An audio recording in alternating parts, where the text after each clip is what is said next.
Hola, ¿qué tal? Buenas tardes. Estamos en esta tarde de hoy con la profesora Pilar Sandoval Bahamondes. Ella es psicóloga de nuestra universidad, se tituló de la Pontificia Universidad Católica de Chile, tiene una maestría en recursos humanos de la Universidad Gabriela Mistral y además un diplomado en coaching también de la Pontificia Universidad Católica de Chile. La hemos convocado porque nos encantaría que nos pudiese un poco conversar con respecto a los temas de resistencia al cambio que han habido en este tiempo de pandemia y por sobre todo en la educación, que ha sido un gran desafío. Así que bueno, bienvenida Pili, muy buenas tardes, ¿cómo estás? Gracias, gracias María José. Bien, bien estoy. Adaptándome al cambio.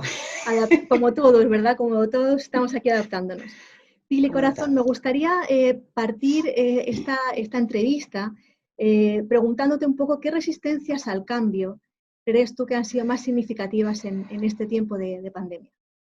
Mm. A ver, yo diría que la literatura describió hace mucho tiempo, el autor Kurt Lewin definió hace mucho tiempo las etapas del cambio, y yo pienso que la pandemia especialmente nos colocó a los profesores y a los alumnos llenando todo lo que la teoría había dicho, todo lo que el autor alguna vez observó y puso. ¿Qué es lo que yo he observado? Y podemos comparar de marzo a ahora. A ver, yo diría que al principio, en marzo, a todos nosotros este cambio de salud, primero de salud, del problema mundial de pandemia, nos coloca frente a una situación que no desconocía.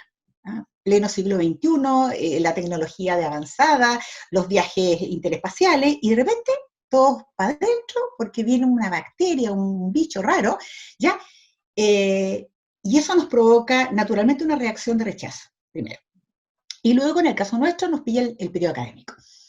Marzo, y de repente, clases online, y es online o online. Claro, No había no hay posibilidad, otra no había alternativa. posibilidad. Claro, no era posible decir que vengan a mi casa, yo lo recibo acá. Y yo diría que ahí yo separo. Yo veo un grupo de profesores en la universidad nuestra, en la SEC, y lo he visto también en otra universidad que tengo acceso a muchos colegas míos, son docentes, que casi en un 99,9% dijimos sí, vamos con esto. Y de la SEC te diría yo un 100%. Yo no he hablado por ningún profesor que, a ver, dijimos, intentemos aprender. ¿Qué nos pasó? Que la tecnología nos daba susto, mucho susto trasladar la clase electiva presencial a este formato. Pero hubo una aceptación y por lo tanto empezamos a asistir a los cursos, a tratar de entender la plataforma Zoom, nos costó harto. Moodle todavía nos cuesta, si soy justa, Moodle ha sido más resistente, más resistivo que Zoom.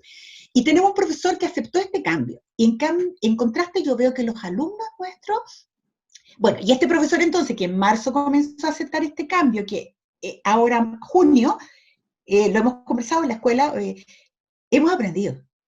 La sensación que tenemos es que, pucha, fuimos capaces. ¿Ah? Fuimos capaces de aprender, fuimos capaces de usar la tecnología, fuimos capaces de hacer evaluaciones online, fuimos capaces, etc. Y en cambio los estudiantes yo lo veo diferenciado.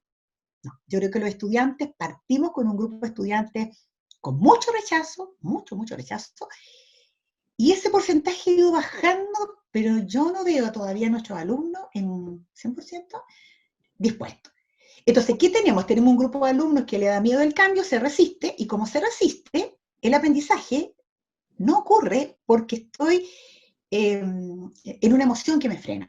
Entonces, separaría claramente los docentes aquí y en general. Yo tengo una hipótesis ahí de hacer un homenaje, un día que podamos, un homenaje a los profesores, a las educadoras de párvulo, educadoras básicas, profesores de media y universitarios, que hemos dicho en general, dijimos sí. Y lo interesante, si lo relaciono ahora, junio, que estamos ahora, nuestra entrevista, como dijimos que sí, y le perdimos el miedo a ese cambio impuesto, las sensaciones de éxito. A diferencia de algunos estudiantes que yo te diría que todavía están como enojados.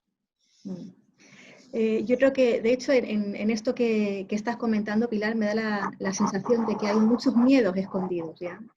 Tanto de unos como de otros, y ahí yo concuerdo con lo que estás comentando. Yo creo que los docentes han hecho un camino de avanzada súper importante, porque generalmente uno entiende que las nuevas generaciones a lo mejor tienen menor resistencia a las tecnologías. Y quisiera quedarme un poco con esta sensación, esta emoción más bien, de la que tú estás hablando, porque creo que hay mucho miedo. Quisiera saber cómo percibes tú que aflorecen estos miedos en este tiempo.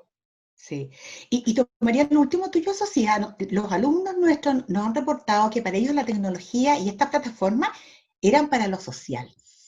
En el fondo eran para divertirse, eran para, y no necesariamente para estudiar, es una aclaración. Y también los profesores aprendimos a usar Zoom para hacer clases, ¿ya? Entonces, a ver, ¿cuál es la emoción? La mayor emoción frente a la resistencia a un cambio impuesto, todo tipo de cambio impuesto, y en este caso muy impuesto, porque estar en pandemia y estar ¿cómo se llama esto? En aislamiento, nadie lo pidió, ¿ya? Es el miedo. ¿Ah? Es el miedo a la incertidumbre, es el miedo a que no sé qué va a pasar, qué va a suceder, y el ser humano busca en una paradoja la estabilidad. Y cuando digo una paradoja es porque lo único constante es el cambio. Totalmente. Siempre cambiamos. Sin embargo, el ser humano, en esta contradicción vital que tenemos, ¿ya? En este privilegio que se nos dio de pensar, ¿ya? De ser seres humanos pensantes, queremos estar estables.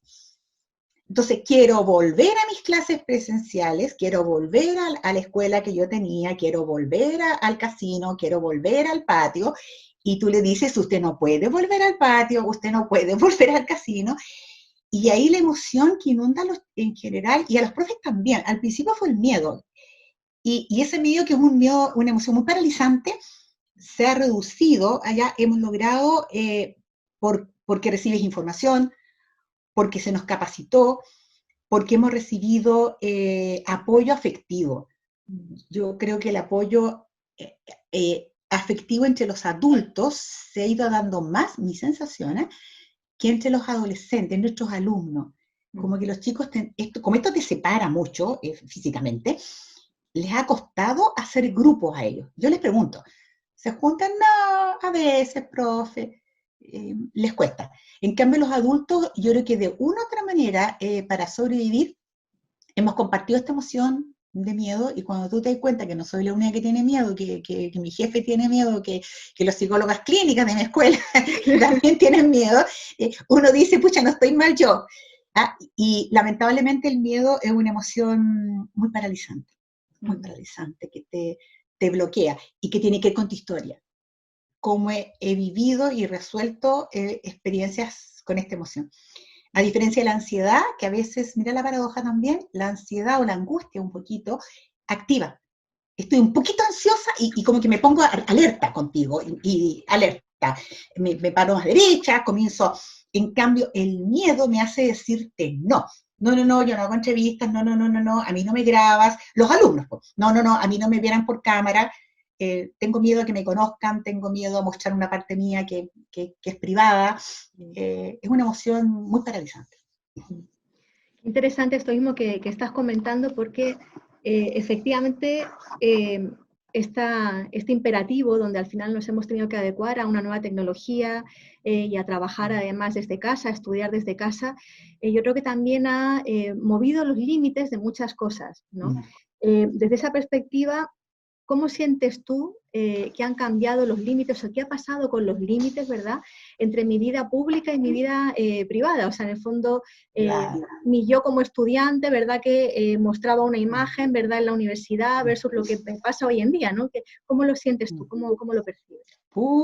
Yo creo que una de las principales distorsiones y agresiones psicológicas, si las vamos a llamar así, es que la pantalla y la clase entró a tu casa. Y volvemos a lo mismo, los adultos, por nuestra mayor madurez, tal vez porque también tenemos posiblemente a lo mejor un poco más de recursos, separamos los espacios. Entonces yo hago clases en este lugar, busco un espacio para hacer la clase, me preparo, preparo a mi familia cuando voy a hacer la clase. Y de una otra manera lo administramos. Igual entra a tu casa, igual entran como a tu espacio privado, ¿ya? En cambio, los estudiantes, y yo lo he conversado con ellos, yo entrevisté a todos mis alumnos a mitad de semestre porque el curso se prestaba, pero me aproveché de preguntarle este tema, si mi tema era esto, no era tanto mi ramo. Y claramente me dicen, a ver, es una intromisión en mi vida privada, muchos de ellos, por su situación social y económica, tienen la clase en el comedor de su casa o en el living de su casa, en que pasa la mamá, pasa la tía, algunos viven con sus abuelos, tú de repente estás haciendo clase y el abuelito está atrás como escuchando, porque lo deben encontrar novedoso esto Claro, de las no clases, tiene ¿ya? nada mejor que hacer tampoco. Entonces, claro, entonces entramos a la privacidad de los chicos y lo que le hemos restado además a los chiquillos ha sido el espacio, ellos salir de su casa, para muchos de ellos es muy agradable, porque están en esa edad además de que quiero dejar a mi mamá que me molesta, que no quiero estar con mi hermano chico, cuidar a mi abuelita, no tengo ganas que me manden a comprar a la feria, ¿cachai?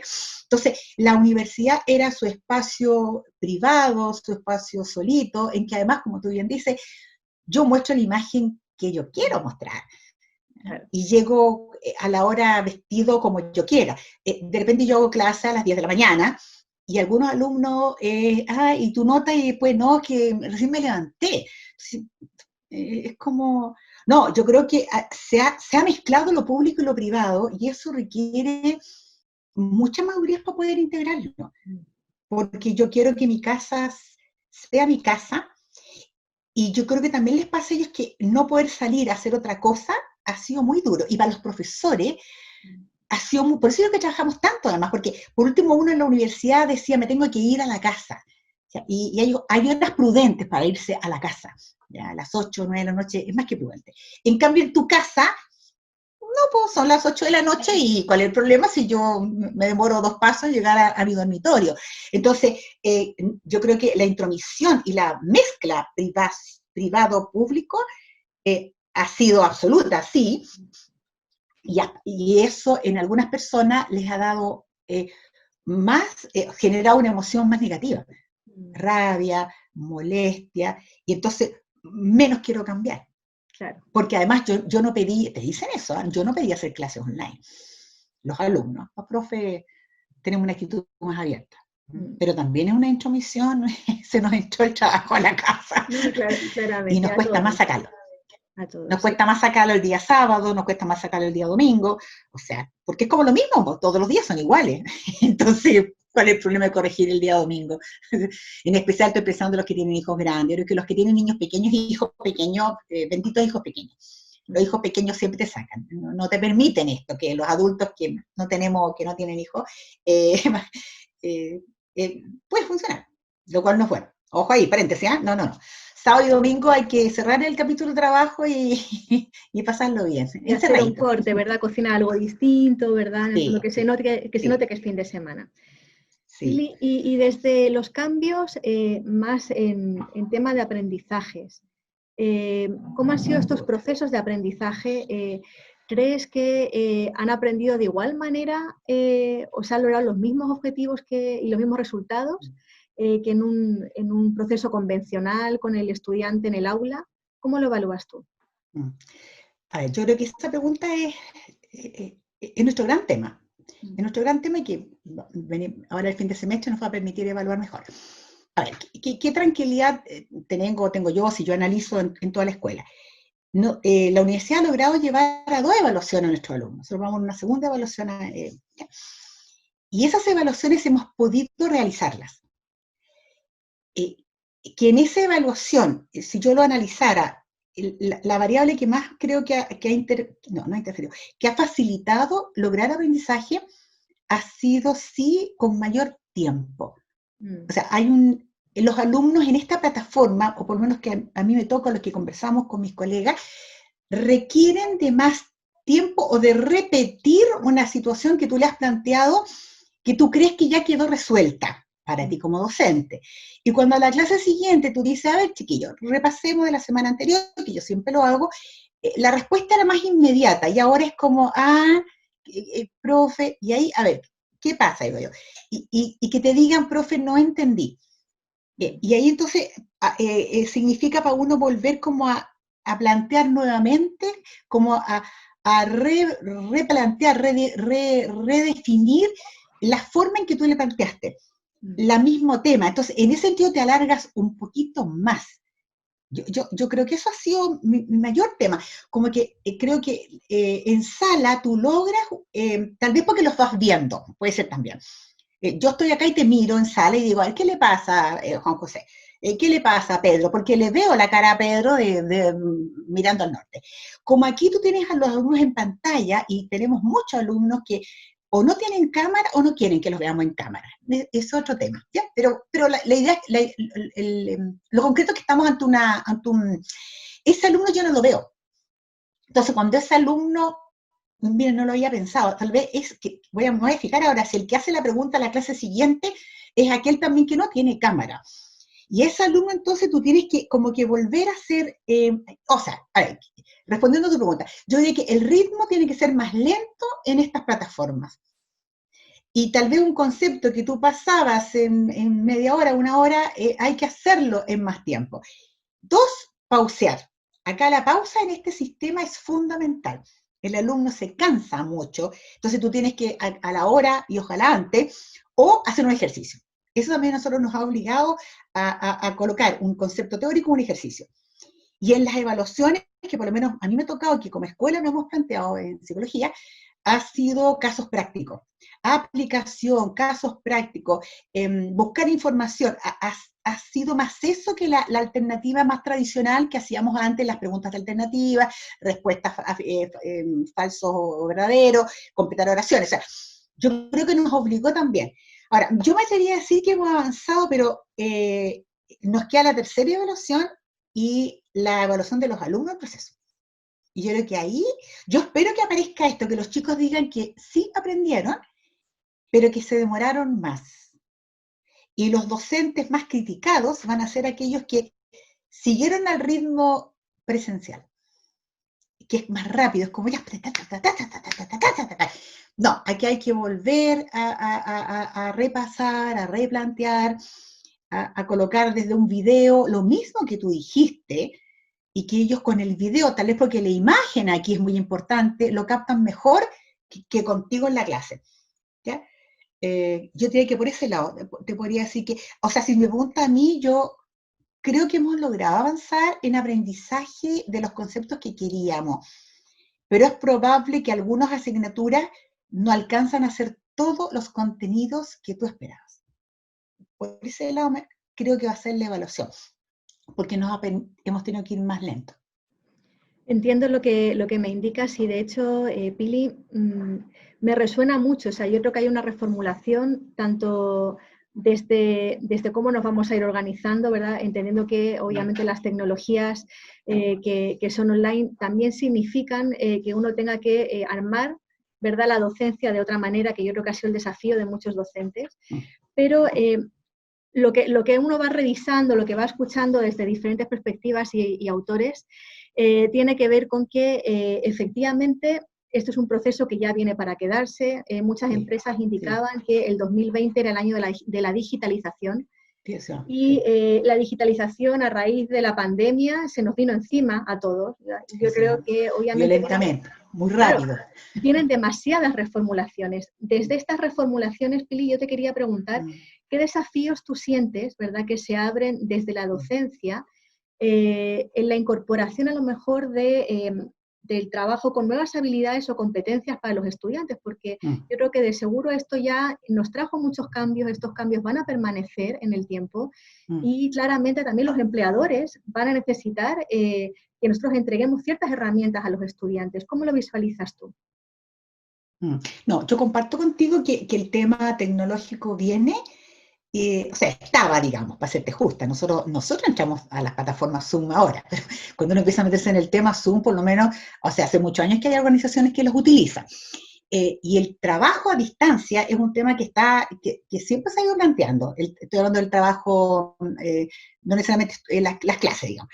Ahora, yo creo que los alumnos vespertinos, que yo he conversado, valoran más y tienen mejor disposición, han tenido mejor disposición a la plataforma y a la clase, porque estar en tu casa a altas horas de la noche, el caso nuestro, que hacemos clases de 7 a 9, 7 a 10 de la noche, y que termine la clase, que tú te vayas a tu cocina y te hagas un cafecito o te vayas a dormir inmediatamente y te evites el tránsito, te evites el metro de Santiago, El te evites frío, en usar el el auto, te evites invierno, claro.